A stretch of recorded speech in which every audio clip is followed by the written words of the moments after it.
Well, we had a conference last night with the sheriffs.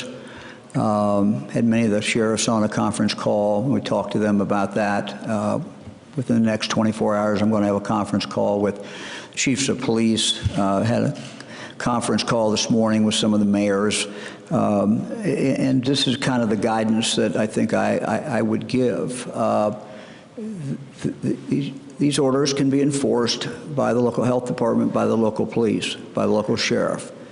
But, you know, we're not looking to see arrests. We're not looking to see a lot of citations issued.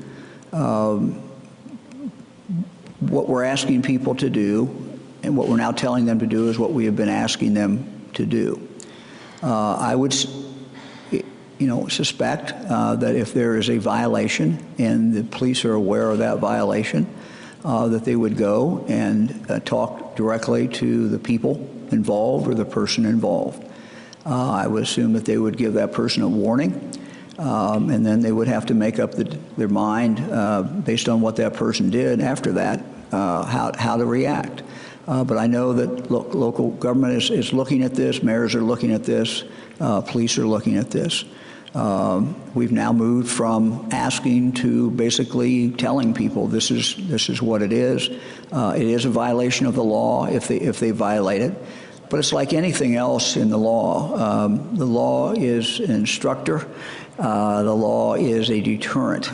And what you hope is that the law does not have to actually be applied very often. And that's what our hope will be. But it is what the law is today, and it shows that we have ratcheted this up, and it is quite serious. We would not have issued this if it wasn't a matter of life and death. I mean, this is a matter of life and death. So this is not just something that we made up and decided that this is what we want to impose on the people of the state of Ohio.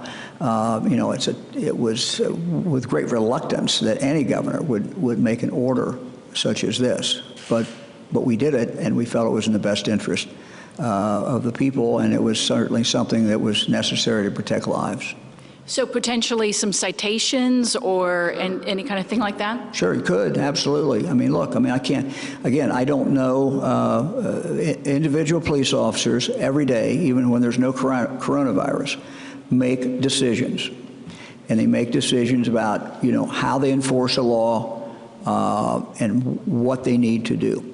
And so this will be no different. They will make those decisions. But again, we would fully expect the police would be talking to that person, and I can't make up what the violation would be, but would talk to that person and say, hey, what's going on? And we would hope at that point the person would get it, and that activity would cease. And for instance, a bar that's operating that should not be operating, could they potentially lose a liquor license if the Department of Health or others cite them?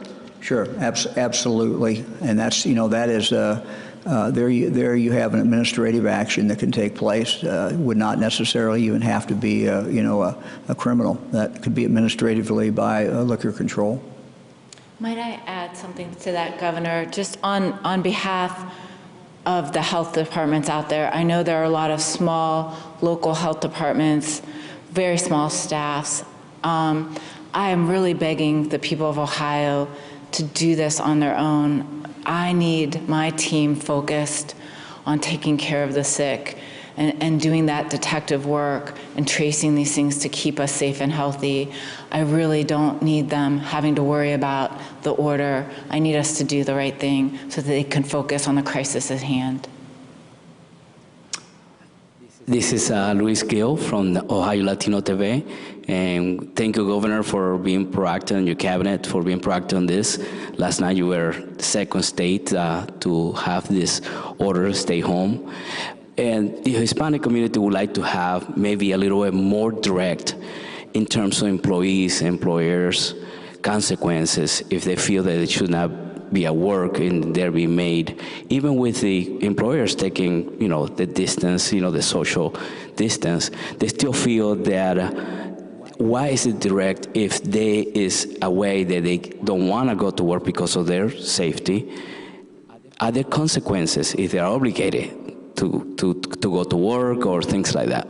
Yes, there absolutely are consequences. And again, as the Lieutenant Governor said a moment ago, we fully expect companies that are allowed to work, that are allowed to be open, that are essential, they still obviously must follow what has been prescribed as far as safety. It's important for those workers. Those workers must feel that they are safe.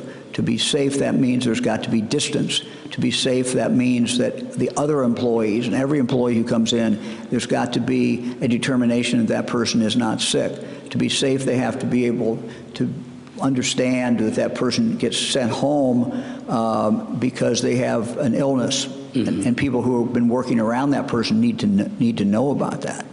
All those things are absolutely essential. And look, if they violate that, yes, they're certainly subject to the law. Well, one of the main things in the Hispanic community is the construction part. So not being non-essentials in the construction part, are they some ramifications if they are obligated or where they don't feel specifically on that part of the industry? Well, the rules apply to construction as it does to any other business. Okay. Just as much as it does to manufacturing or any other business. Governor, the Hispanic community say gracias.